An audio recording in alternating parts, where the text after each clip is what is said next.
Assalamualaikum warahmatullahi wabarakatuh. Selamat pagi anak-anak Bapak kelas 9. Apa kabarnya hari ini? Doa Bapak semoga anak-anak semua selalu dalam keadaan sehat walafiat.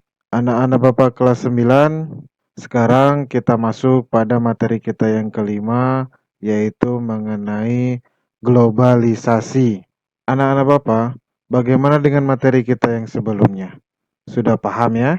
Baik, seperti biasa, kita mulai pembelajaran kita dengan berdoa terlebih dahulu sesuai dengan agama kita masing-masing. Berdoa dipersilahkan. Berdoa selesai.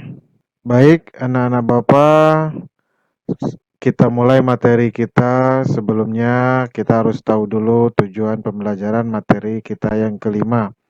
Tujuannya apa? Siswa dapat menjelaskan mengenai pengertian globalisasi. Yang kedua, bentuk-bentuk globalisasi. Yang ketiga, dampak globalisasi. Yang keempat, upaya dalam menghadapi globalisasi. Kita mulai. Sebelumnya kita sudah membahas mengenai perubahan sosial budaya. Nah, perubahan sosial budaya ini erat kaitannya dengan globalisasi.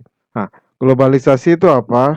Menurut Waters dalam Kamanto Sunarto tahun 2004, globalisasi adalah suatu proses sosial yang di dalamnya kendala geografi terhadap pengaturan sosial dan budaya menjadi surut dan manusia menjadi semakin sadar bahwa pengaturan tersebut menjadi semakin surut. Orang yang pertama kali menggunakan istilah globalisasi adalah Theodore Levitt pada tahun 1985. Bentuk-bentuk globalisasi. Globalisasi ditandai dengan adanya persamaan dalam berbagai bidang kehidupan di semua negara di dunia. Di antaranya yang pertama, globalisasi pada bidang budaya. Nah, contohnya misalnya budaya mencium tangan. Jadi sekarang sudah mulai sedikit demi sedikit hilang. Kemudian budaya berpakaian yang saat ini di Indonesia banyak mengikuti budaya berpakaian dari luar negeri dan budaya berbahasa. Misalnya bahasa Inggris itu sekarang sudah hampir mendunia. Yang kedua, globalisasi di bidang komunikasi. Nah, contohnya misalnya telepon. Kemudian yang ketiga, globalisasi pada bidang ekonomi. Yang pada awalnya misalnya kita berbelanja di pasar-pasar tradisional, sekarang ada namanya supermarket. Kemudian ada juga berkembangnya perdagangan bebas. Nomor 4, globalisasi di bidang iptek. Contohnya misalnya perkembangan komputer. Yang sekarang komputer itu banyak menggunakan laptop. Kemudian yang terakhir, globalisasi pada bidang transportasi. Contohnya misalnya kendaraan bermotor dan alat-alat transportasi yang semakin canggih. Kita lanjutkan dampak globalisasi. Dampak positif globalisasi yang pertama adalah berkembangnya ilmu pengetahuan dan teknologi. Perkembangan ilmu pengetahuan yang cepat membawa perubahan yang cepat pula dalam bidang teknologi. Nah, globalisasi itu membawa masyarakat melakukan penyesuaian terhadap perubahan sosial budaya pada bidang iptek. Kemudian yang kedua, meningkatnya efektivitas dan efisiensi. Efektivitas dan efisiensi adalah kata kunci untuk menjelaskan pengaruh positif globalisasi. Nah, efektivitas itu adalah sebagai pengukuran keberhasilan dalam pencapaian tujuan yang telah diinginkan. Sedangkan efisiensi dapat diartikan sebagai tepat, cermat, berdaya guna, dan bertepat guna dalam melakukan sesuatu. Yang ketiga, perekonomian suatu negara semakin meningkat. Waters dalam Kamanto Sunarto tahun 2004 berpandangan bahwa globalisasi berlangsung salah satunya pada bidang perekonomian. Nah, globalisasi ekonomi tampak antara lain di bidang perdagangan, produksi, investasi, ideologi organisasi, pasar modal, dan pasar kerja. Nah, globalisasi perekonomian ini mampu membawa banyak manfaat yang positif. Yang keempat, meningkatnya taraf hidup masyarakat. Pengaruh positif dari globalisasi yang sebelumnya dibahas adalah meningkatnya perekonomian sebuah negara. Nah, dari meningkatnya perekonomian suatu negara tersebut, pada akhirnya dapat membuat peningkatan taraf hidup masyarakat di satu negara itu. Kemudian yang kelima, komunikasi semakin cepat dan mudah. Dahulu, orang tua kita itu membutuhkan waktu yang lama untuk berkomunikasi dengan kerabat atau sahabat yang berada di wilayah atau di negara lainnya. Nah, sekarang kita dipermudah oleh banyaknya alat-alat komunikasi yang sudah canggih seperti misalnya telepon atau handphone, menggunakan email misalnya dan lain-lain. Kemudian berkembangnya dunia pariwisata. Globalisasi berdampak positif bagi perkembangan dunia pariwisata di suatu negara, tak terkecuali di Indonesia. Jadi tempat-tempat wisata di Indonesia itu semakin banyak dikenal oleh masyarakat dunia melalui teknologi seperti internet dan media sosial lainnya. Yang terakhir adalah perkembangan alat komunikasi dan keterbukaan informasi. Kemudian dampak negatif globalisasi. Dampak negatif globalisasi yang pertama itu adalah westernisasi. Apa itu westernisasi? Westernisasi adalah suatu perbuatan seseorang yang mulai kehilangan nasionalisme dengan meniru aktivitas kebarat-baratan. Faktor penyebabnya apa? Yang pertama, kurang penguasaan dan berkembangnya ilmu pengetahuan dan teknologi atau iptek. Yang kedua, masyarakat yang bersifat konsumtif terhadap barang-barang luar negeri. Yang ketiga, maraknya budaya barat dan akulturasi budaya. Yang keempat, kurangnya kesadaran masyarakat memilah budaya yang baik atau buruk. Yang kelima, munculnya keinginan untuk mencari kebebasan. Yang keenam, meniru gaya berbusana, gaya rambut, serta gaya hidup kebarat-baratan. Dampak positifnya apa? Yang pertama, dapat menguasai ilmu pengetahuan dan teknologi atau iptek. Yang kedua, terjadi akulturasi budaya yang positif. Yang ketiga, penggunaan bahasa lain dalam komunikasi meningkatkan wawasan dan pengetahuan. Yang keempat, munculnya ide-ide baru yang dapat membantu kemajuan iptek. Dampak negatifnya apa? Yang pertama, lunturnya jiwa nasionalis dan jati diri bangsa. Yang kedua, melunturkan semangat cinta akan bangsa dan budaya sendiri. Yang ketiga, gaya hidup yang bersifat konsumtif. Yang keempat, mencari segala sesuatu yang instan. Yang kelima, munculnya pornografi, pergaulan bebas, dan sebagainya. Kedua, dampak negatif globalisasi adalah demoralisasi. Apa itu demoralisasi? Demoralisasi atau biasa disebut juga dengan dekadensi moral adalah menurunnya atau merosotnya akhlak atau moral seseorang. Ciri-ciri dari penurunan tersebut salah satunya ditunjukkan dari perilakunya yang bertentangan dengan nilai dan norma dalam masyarakat. Yang ketiga, kesenjangan sosial ekonomi. Tidak dipungkiri lagi bahwa kesenjangan sosial ekonomi saat ini terjadi di berbagai daerah.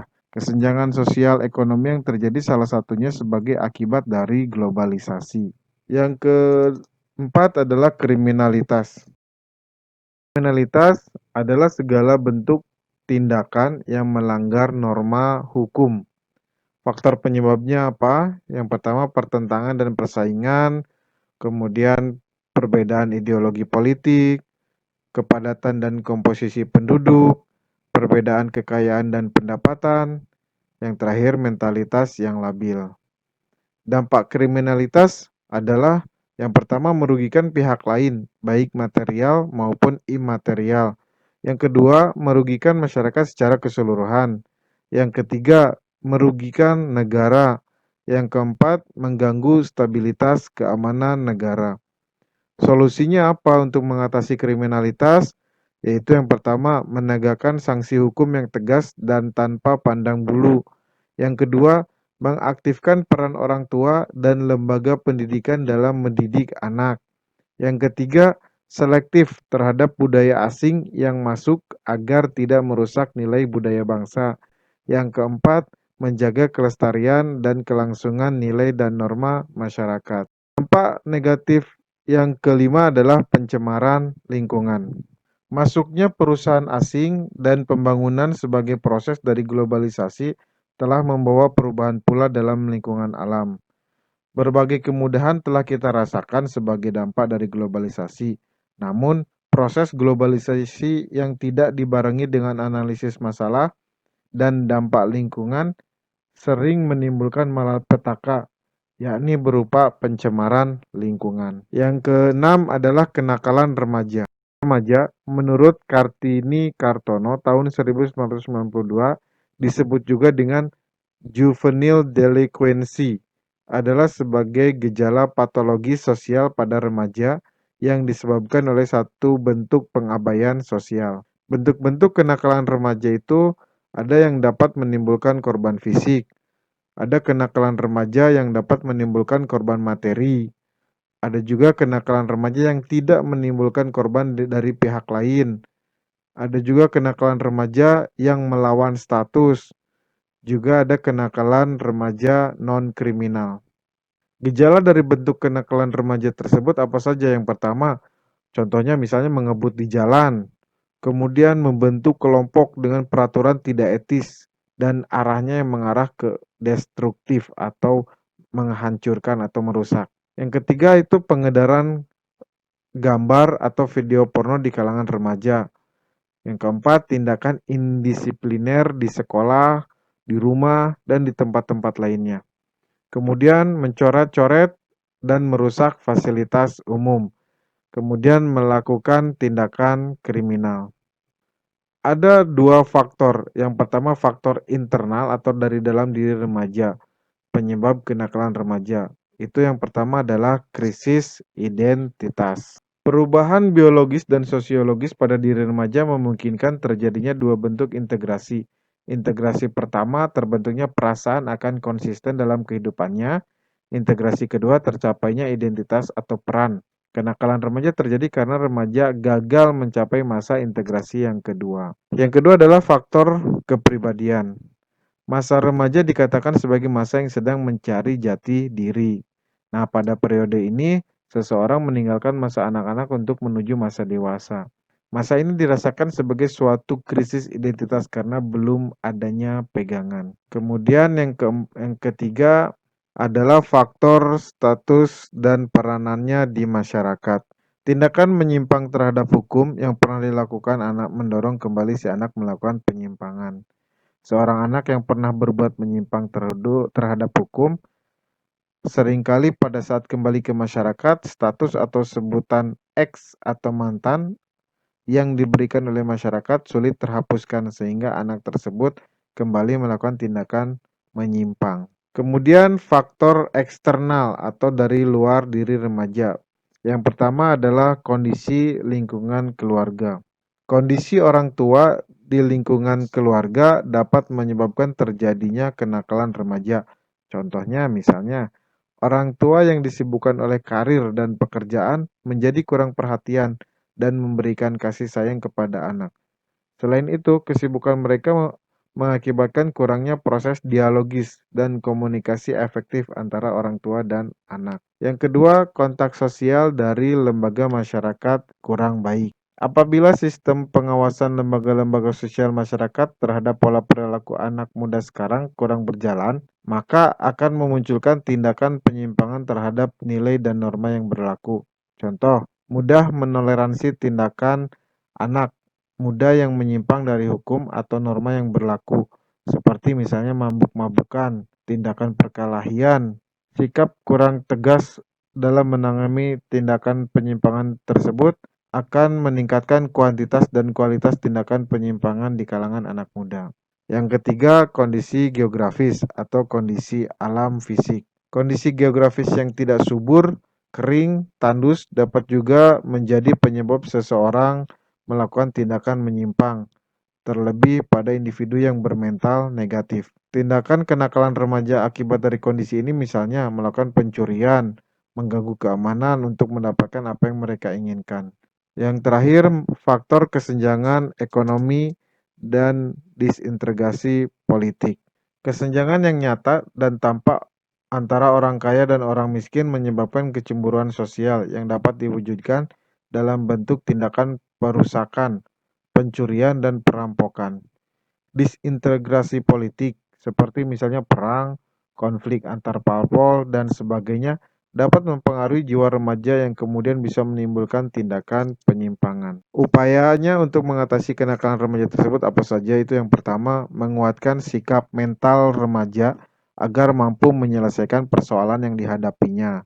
Kemudian memberikan pendidikan yang baik yang tidak hanya dalam penambahan pengetahuan dan keterampilan, tetapi juga pendidikan mental, pribadi, agama, budi pekerti, dan karakter.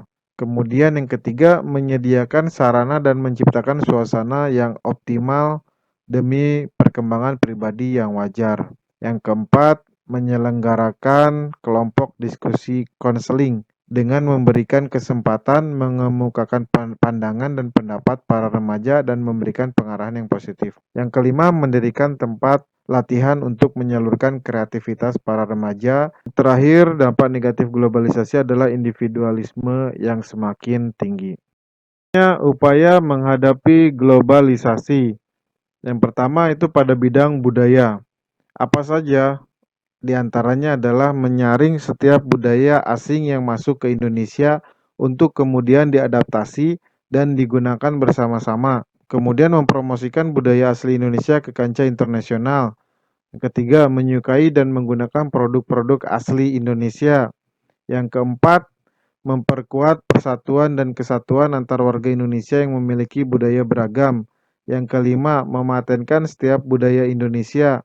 Yang keenam, berpegang teguh pada nilai religius, spiritual, dan memupuk rasa kebinekaan. Yang ketujuh, meningkatkan kualitas nilai keimanan dan moralitas masyarakat. Upaya yang kedua pada bidang iptek, diantaranya adalah berkompetisi dalam kemajuan iptek, meningkatkan motif berprestasi. Yang ketiga, meningkatkan kualitas atau mutu sumber daya manusia, terutama pada penguasaan iptek. Yang keempat, selalu berorientasi ke masa depan. Yang kelima, meningkatkan penguasaan terhadap teknologi modern. Upaya menghadapi globalisasi yang ketiga yaitu pada bidang ekonomi. Di antaranya adalah menyiapkan sumber daya manusia yang kompeten, kompetitif, dan memiliki kemampuan yang baik. Yang kedua, melaksanakan standarisasi dan sertifikasi bagi perusahaan dan lembaga ekonomi pemerintah. Yang ketiga, menghilangkan praktik-praktik korupsi, kolusi, dan nepotisme serta manipulasi. Yang keempat, mendorong pengusaha lokal, khususnya pengusaha kecil dan menengah untuk maju. Yang kelima, mendorong munculnya produk-produk kreatif dan inovatif dari masyarakat Indonesia. Upaya berikutnya pada bidang komunikasi. Di antaranya adalah memilih dan memanfaatkan alat komunikasi secara tepat dan sebaik-baiknya sesuai dengan fungsi dan kebutuhan. Memanfaatkan alat komunikasi demi kemajuan masa depan dan tidak menyalahgunakan. Yang ketiga, memilih informasi dengan tepat dan bijaksana agar tidak mudah terpengaruh dan terhasut informasi yang salah. Berikutnya, upaya menghadapi pada bidang transportasi. Di antaranya adalah memanfaatkan alat transportasi sesuai dengan jarak dan waktunya. Kemudian menggunakan alat transportasi tersebut secara tidak berlebihan agar tidak terjadi pencemaran lingkungan. Yang ketiga, menjaga keberadaan alat transportasi lokal sebagai salah satu khasanah budaya. Baik, anak-anak Bapak, alhamdulillahirrahmanirrahim. Materi hari ini sudah selesai. Bapak ucapkan banyak terima kasih buat anak-anak Bapak atas perhatian. Semoga dapat bermanfaat. Anak-anak Bapak bisa invite Bapak di Facebook Bapak, kemudian di WhatsApp, di Instagram, dan di channel YouTube Bapak. Tapi ingat, jangan lupa Ananda like, share, dan subscribe channel YouTube Bapak. Sekali lagi Bapak ucapkan banyak terima kasih. Sampai jumpa di materi kita yang keenam mengenai perdagangan internasional. Wabillahi taufik wal hidayah. Wassalamualaikum warahmatullahi wabarakatuh.